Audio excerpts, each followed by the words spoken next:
Hi, friends. Today we want to start a conversation about ministry resourcing. You know, in PennDel, we're all about healthy pastors leading thriving churches, but we broaden that out to healthy leaders leading healthy ministries. Yes. I'm here today with Liz DeFrain, who leads our PennDel Women. Liz, welcome. It's good to have you here. Great to be here. And tell me, what do you see as the greatest and most significant need among women and women's ministry today? Yeah, I would think today, more than ever, in the world that has all the technology that we could ever want, it seems that women are lonelier than they've ever been. Mm-hmm. So I would think the greatest need today is for connections. And if we don't have deeper connections, we're never going to reach people for Jesus because it's all built on relationships. Sure. And so I think today, figuring out ways to have relationships with women is really important. So let's take that to a local church context. Okay. What does that look like in the church, and how do we, or you, resource that Right. from a network point of view? Right. I think what we do is when we go to a church, we actually look at the dynamics of that church. I think the days of it all being the same for every area is really kind of changed. Sure. So I think the first thing you do is when you get to the church that you're serving is you look at what is the dynamic of this church. Is it rural? Is it urban? Is it older? Is it younger? Is there a lot of young moms? There's a lot of seniors. What is in this makeup at the moment? And then taking that and saying, how do we reach those people? Sure. And there's loads of resources today. The women's ministry has resources. The Assemblies of God online, AG Women, has resources to help us reach women. So finding the niche of what that is in that area probably is the most important start. Okay. It's a good diving point. Sure, Yeah. sure. So what are some of the hot tips or the resources that really are engaging and they look good to you as you look at all these different circumstances and contexts that churches and women in the church find themselves in? Right. Well, depending on the area and the need, I would find the need and then say, what can I do to resource that need? Okay. And so let's just say it's single moms. If you have loads of single moms, if you're in an urban area, what can we do to help you resource moms? What programs can we help you create that would draw them in? So it looks different for different areas, but there's so many. Pinterest today as a resource, just out there in the world that we use, that we can help them use at the same time. So finding the need. The Assemblies of God locally, we have some resource training for women's directors and women's leaders, and how do we reach women, small groups? What are those things that we could put together to help them? Okay, so let me ask you just a personal question about you and engaging in women's ministry. What is it that really puts gas in your tank in women's ministry? For me, women's ministry is when I walk into the room and it's no longer fake. It's no longer fake. Everybody's not just wearing the mask, that it actually gets authentic. And that women can talk to women and say, well, this is what I'm experiencing. Well, you're experiencing that? I'm experiencing that. I didn't know that was happening to you.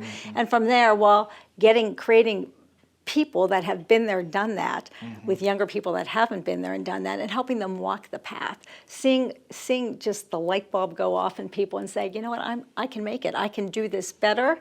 I can be a better wife, a better mother, a better friend. However we can help people to become that person. Sure, sure. So if I'm a pastor in the local church, this is just the way that I process things. Yeah. How does this department or this focus benefit us as a whole? How is women's ministry in the local church helping the church achieve their objectives? Well, I think the church is all about reaching people in, bringing people in so they can, again, go back out, right? We have twofold purpose. And I've just noticed in my own church, right, a women's group on a Wednesday night, they accomplish things that the pastor could never accomplish.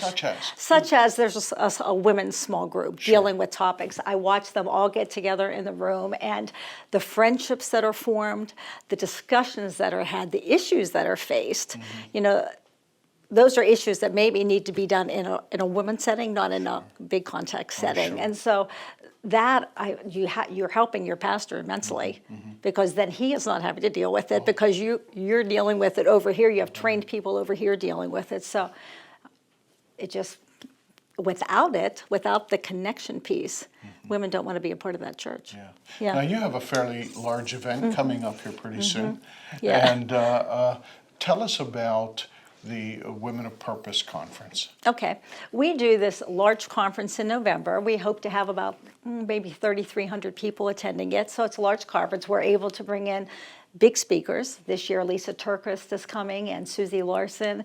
Great music. And what it becomes is really a model for an event that we do it on a large scale, but we hope by doing that on a large scale, that on a smaller scale, you can take pieces of that and put it together for yourself. So we want it to be a rest and rejuvenation weekend for ladies. We try to do it with excellence, and so do it with women in mind. What would women like? So create enough time for have encounters with God. Without those encounters, it's kind of a useless weekend, sure. right? So encounters with God, but then encounters with each other.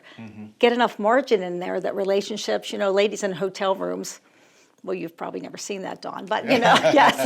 But a bunch of ladies in a hotel, especially Hershey Lodge. I mean, it's an escape weekend a little bit too. Right. So they just love that. So doing something with excellence, showing people on a large scale what it can be, but also translating that into a smaller scale. Okay, so I have to confess, over the last couple of years, I did show up at Yes, the conference. Yes.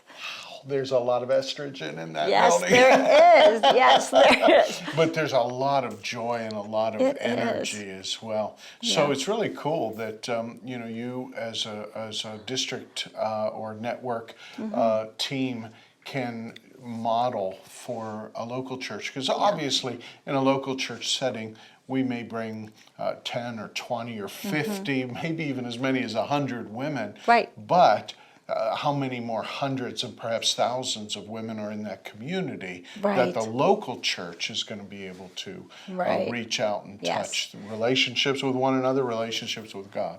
Yeah, then people invite people to that event as their first experience.